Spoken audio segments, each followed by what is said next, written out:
where news comes first. This is WECT News at midday, streaming live on WECT.com and the WECT News app. Well, good Friday afternoon. Thanks for sharing your lunch with us. I'm Bob Bonner. Kim Ratcliffe has the afternoon off. And we begin this afternoon with new details on a case involving the death of an infant that was left inside of a hot car in Wilmington. This morning it was announced no charges will be filed against the mother of that child. Our Jasmine Turner was there when that announcement was made. Jasmine, why did they decide not to press charges here? Bob, District Attorney Ben David says the death of an 8-month-old baby was an accident. I know that this is something that has ripped the heart out of this community.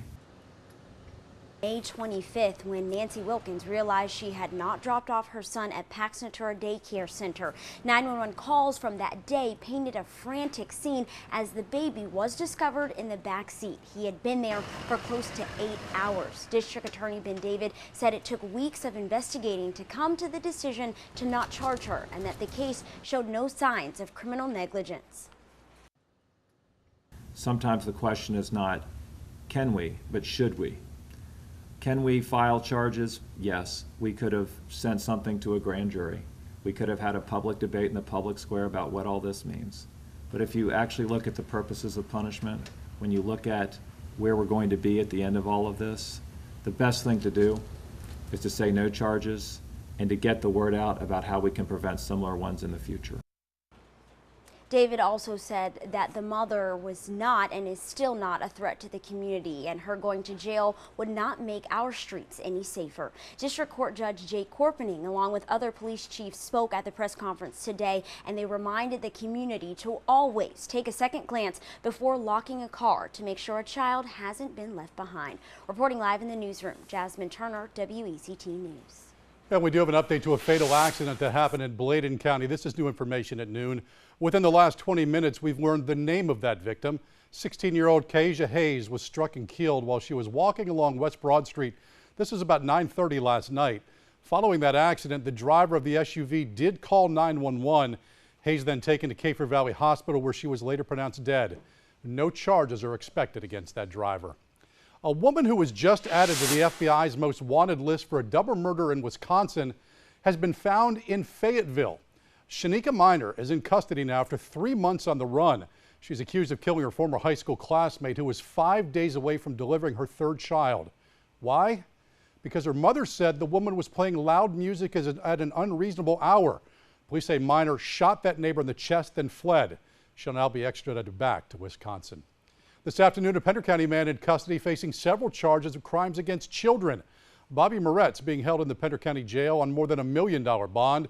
He's being held on various charges that include second-degree sexual offense, statutory rape, sexual battery, and 8 counts of indecent liberties with a child. Moretz is expected to make his first court appearance today. Well, the 4th of July holiday, one of celebration and consumption. Let's face it, a lot of people will be out drinking and eating, and not a lot of them will be cleaning up after themselves. All of that trash starts to add up. More than 5,000 pounds of it will be left on Masonboro Island alone. But it won't be there long. For the last 7 years, the volunteer group Masonboro.org has been dedicated to picking up what others leave behind. This year, no different. The co-founder, Jake Kilborn, says they will leave the island cleaner than when they arrived. But they do need some help. We would love anybody in the community, if they'd like to visit our site, Masonboro.org, and sign up to help us in the late afternoon. Remove whatever trash is left. We ferry it over to the mainland where we have a site there, and our partner Waste Management has given us a very large dumpster to collect the trash in. For the last couple of years, we have collected over 5,000 pounds of trash on this one day, which is the equivalent of 4 dumpsters.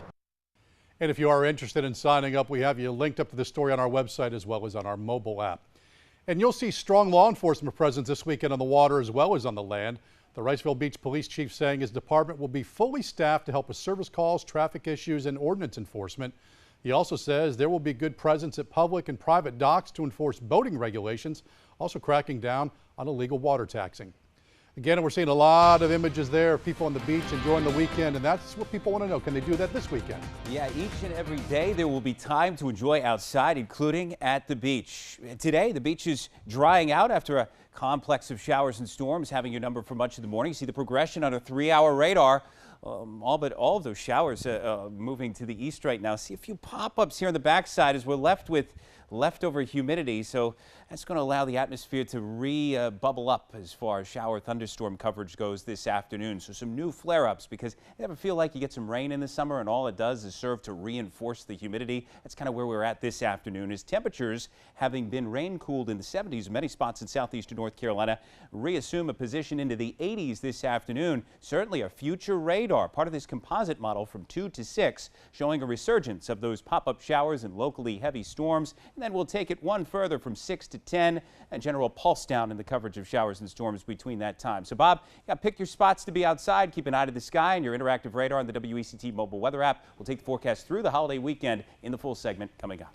All right, Gannon, well, we've spoken about the holiday locally. Law enforcement agencies around the country now may be a little on the edge this weekend. Large public gatherings to celebrate the 4th coming just after terror attacks overseas as well as here at home. Doug Luzader picks up the story from Washington.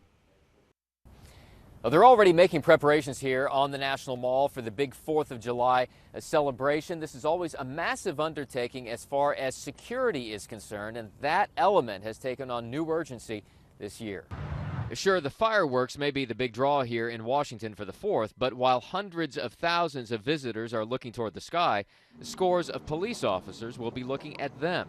And in advance of what is often seen as Washington's defining event, the police are looking for help. We are advising the public, the eyes and ears for law enforcement. If they see something, say something. That may be law enforcement's most critical tool, beyond the security barricades and a highly visible presence. But while terror attacks in Orlando and Turkey are fresh in everyone's minds, we were also reminded yesterday that the see something, say something message can go awry. At Andrews Air Force Base, just outside of D.C., a lockdown after a report of a gunman. It caused such a commotion that Vice President Joe Biden's departure from D.C. had to be delayed. And it came just as Homeland Security Chief Jay Johnson was testifying on Capitol Hill. We do have, as reflected on the news, an unfolding situation at Andrews Air Base, which may require that I take a break from this session. But as it turned out, what was happening at Andrews was a misunderstanding, a drill that appeared to be the real thing. Still, Johnson did stick around long enough to warn all of us that security this weekend will be tight. The American public should expect to see this July 4th weekend an enhanced security presence at airports, train stations, and other transit centers across the country. And when we talk about transit, a lot of people are going to be traveling through the course of this holiday weekend. AAA says 43 million Americans, they think. If that's the case, it would set a new record. In Washington, Doug Luzader,